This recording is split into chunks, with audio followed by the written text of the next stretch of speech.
Cerca Teleeuropa sul tuo Play Store o Apple Store e scarica la nostra app.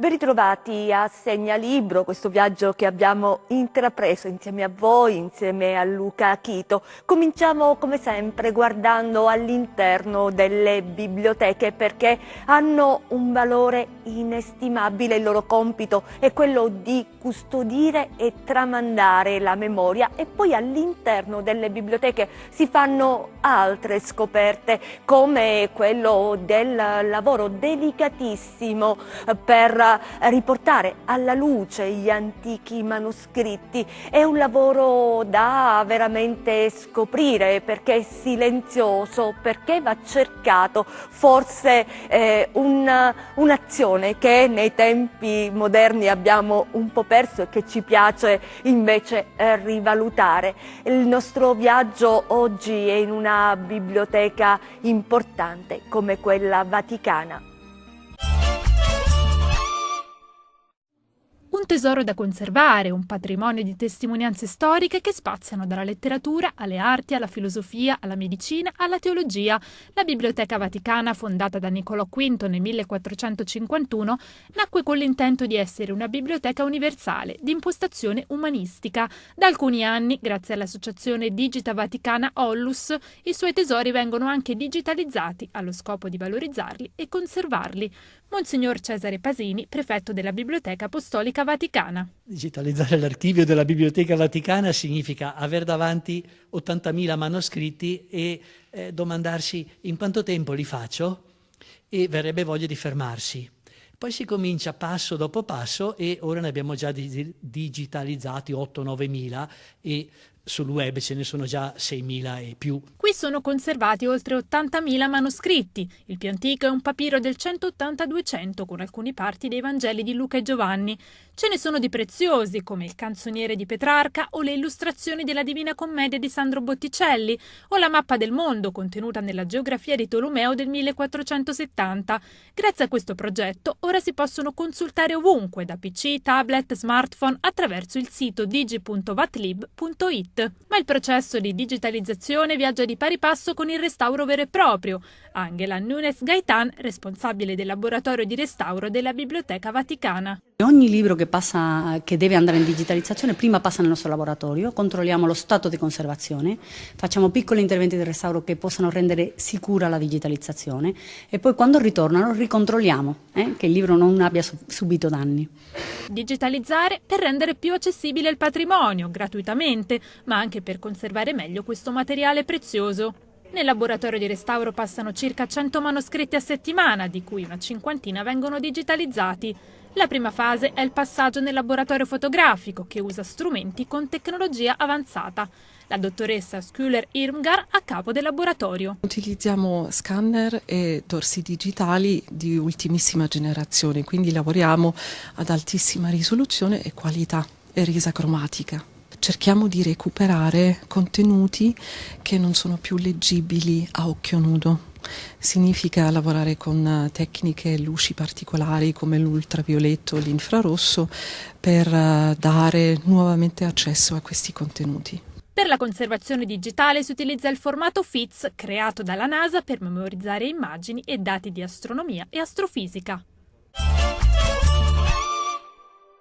E a proposito di storie e di archivi, c'è un autore calabrese, lui si chiama Francesco Caravetta, che è un vero e proprio investigatore del passato. Lui va alla ricerca proprio di casi che agli inizi del Novecento hanno sconvolto la Calabria. Da questa ricerca è nato un blog, poi sono nati dei libri, infine uno spettacolo teatrale. Antichi Delitti parte dalla nascita di un blog in cui ho cominciato a descrivere queste storie criminali appunto di gente comune, e poi è nato il primo volume di Antichi Delitti esaurito che sta per essere ripubblicato, e adesso questo secondo volume che contiene 16 casi, di cui 8 inediti, e sono storie veramente atroci di delitti efferati, ma storie vere che nascono dall'elaborazione degli atti processuali che vengono poi trasformati sotto forma narrativa, ma anche in questo caso bisogna precisare che è una forma narrativa mista, nel senso che quando ci sono per esempio delle testimonianze o dei verbali dei carabinieri che meritano di essere trascritte così come sono, perché rendono l'idea molto meglio di quella che può essere la mia elaborazione, allora gli atti originali vengono riportati nel testo. E forse è proprio questo il successo, il motivo del successo del blog e del libro, questa forma mista di narrativa e atti originali dell'epoca. Con una spinta aprimmo lo sportello superiore della porta e dal rumore prodotto incominciò dall'interno a piangere un bambino. Con una lampadina elettrica tascabile illuminammo l'interno dell'abitazione perché era immersa nel buio e con raccapriccio scorgemmo per terra, supino, il corpo di una donna immerso in un lago di sangue. Sul letto matrimoniale, seduto, vi era un bambino che piangeva e invocava la mamma. Da questa esperienza le storie di Antichi Delitti sono arrivate in teatro, all'Officina delle Arti, con un'intera stagione teatrale. 8 spettacoli, uno diverso dall'altro, da ottobre a maggio, durante i quali vengono riproposte delle storie accadute essenzialmente a Cosenza città, in questo caso. Vieni qua, ti dico una cosa, vieni qua stasera, ti la voglia numero 1, vieni qua, vai, vieni qua. Ti do un pace, stasera ti do un pace, qui pazienza. Mangi tu pisco, mangi, è buono. No, non dito, adesso che ve lo voglio che ti ha dato un maresciallo tuo, dai, aspetta, sei incinta. Ma chi ne sta? Ma non dici che è stato un bacino tu?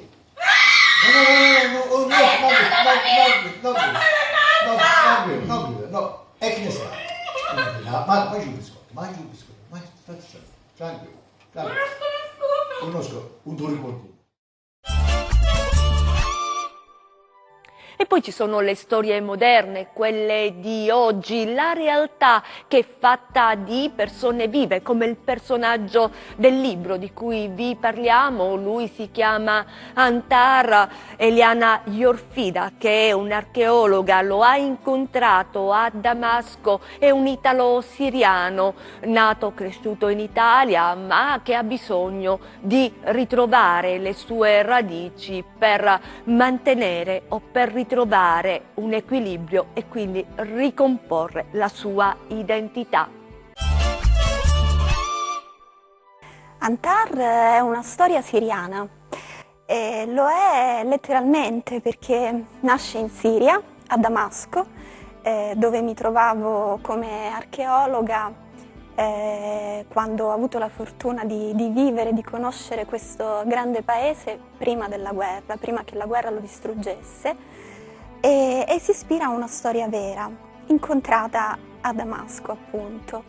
E poi Antar è una storia siriana perché il nome stesso del protagonista, Antar, si rifà a un antico poeta guerriero realmente esistito, siriano, che tutti gli arabi conoscono perché fa parte di una epopea epica conosciuta in tutto il mondo arabo, quindi è un richiamo anche alla grande letteratura di questo paese, un omaggio in questo senso. E poi Antar appunto è una storia di identità sospese, mi piace definirla, come diceva Ungaretti, di identità mesciate che in questo momento più che mai si trovano sospese sul Mediterraneo. Antar si sente siriano quando è in Italia e si sente italiano quando è in Siria, nasce in Italia e torna in Siria per ricomporre le radici della propria storia individuale e familiare. E forse il messaggio è questo, che l'identità di ciascuno è fluida, è in continuo divenire, non è un'entità fissa, e anche quando ci appare scomposta, alla fine trova un percorso, un viaggio interiore, un viaggio nel sé. Anche da questo punto di vista possiamo definirlo un romanzo di formazione, di iniziazione quasi, e che appunto alla fine riesce a ricomporre tutto quello che si era frammentato in un quadro unico, in un'identità compiuta, simboleggiato un po' anche dall'arazzo della copertina, che è composto da fili diversi. Con addosso il peso di un bagaglio fatto di stracci, brandelli di vite e storie familiari tenute assieme come un kilim cucito a punti di sutura, un'unica grande cicatrice nella quale convergono le singole ferite di ciascuno, ho fatto ritorno all'ultima patria col dono delle mie diverse identità, a dispetto di un tempo non troppo lontano in cui sentivo di non averne nessuna. Affratellato a milioni di destini, abitante e naufrago di un Mediterraneo in continuo tumulto, cittadino di una terra elastica che si espande e si restringe senza avere il tempo di assorbire appieno i cambiamenti che l'attraversano, mi riconosco figlio legittimo di due culture, un arabo italiano che porta il suo messaggio a un mondo che ancora deve venire. E a proposito di storia, c'è una storia calabrese importante. Parliamo dell'abate di spirito profetico dotato, così come l'ha definito Dante nella Divina Commedia, Gioacchino da Fiore, a cui San Giovanni in Fiore ha dedicato un vero e proprio evento. Gioacchino da Fiore che diventa brand non solo per la cultura e l'identità del territorio, ma anche volano dell'economia. Infatti questo evento è stato inserito negli eventi storicizzati della Regione Calabria.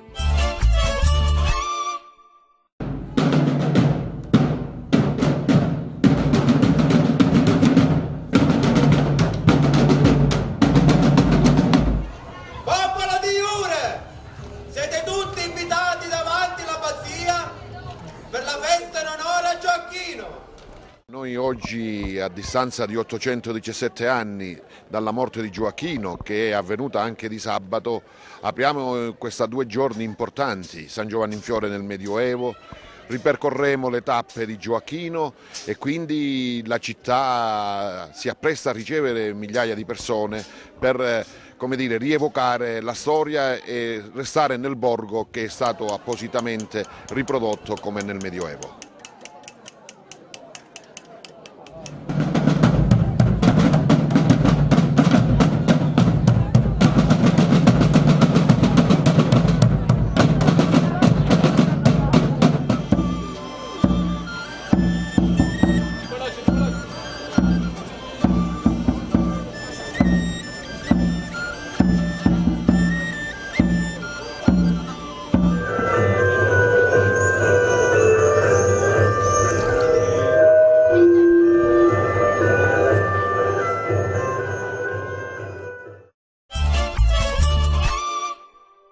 E apriamo un'altra finestra nella nostra trasmissione che sperimenta i tanti linguaggi della scrittura e le modalità di lettura. Questa volta ci occupiamo degli audiolibri. Abbiamo scelto per voi una bella fiaba. L'anno scorso a Pasqua, in casa del professor Tibolla, dall'uovo di cioccolata sapete cosa saltò fuori? Sorpresa! Un pulcino cosmico, simile in tutto ai pulcini terrestri, ma con un berretto da capitano in testa e un'antenna della televisione sul berretto. Il professore, la signora Luisa e i bambini fecero tutti insieme E dopo questo non trovarono più parole. Il pulcino si guardava intorno con aria malcontenta. Come siete indietro su questo pianeta? Osservò. Qui è appena Pasqua, da noi su Marte ottavo è già mercoledì. Di questo mese? Domandò il professor Tibolla. Ci mancherebbe, mercoledì del mese 21, ma con gli anni siamo avanti di 25. Il pulcino cosmico fece 4 passi in su e in giù per sgranchirsi le gambe e borbottava. Che seccatura, che brutta seccatura. Cos'è che la preoccupa? Domandò la signora Luisa. Avete rotto l'uovo volante e io non potrò tornare su Marte ottavo. Ma noi l'uovo l'abbiamo comprato in pasticceria. Voi non sapete niente. Questo uovo in realtà è una nave spaziale travestita da uovo di Pasqua. E io sono il suo comandante, travestito da pulcino. Come ogni settimana, la nostra classifica dei libri più venduti durante questi 7 giorni.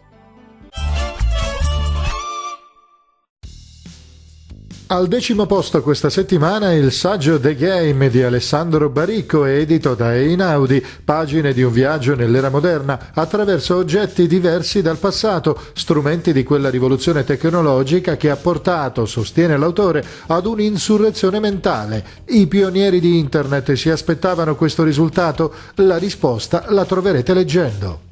9° posto per Serotonina di Michel Houellebecq, edito da La nave di Teseo. Protagonista è un uomo che ha conosciuto la felicità e la fine della felicità. Il 46enne funzionario del Ministero dell'Agricoltura vive in un brutto appartamento a Parigi, un romanzo intriso di ironia amara.